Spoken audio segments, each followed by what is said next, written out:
have when your wife takes too long in the store. This is what happens when I bring my husband to Target with me. What are you saying? What are you saying? Nothing, babe. I said I really appreciate you bringing me to Target.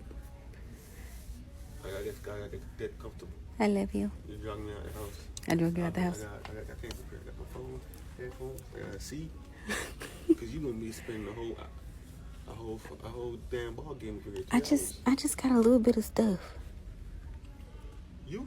Yes. I'm good. Take all the time you want. Babe. I'm not gonna get them pillows over there. Stay right here.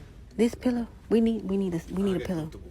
We need that pillow They got anyways. some food too. I'll get comfortable. You gonna grab some food Uh huh. You from, gonna be forever, man.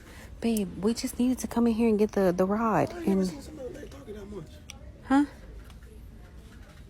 What you talking? Y'all, he do not like coming to Target with me.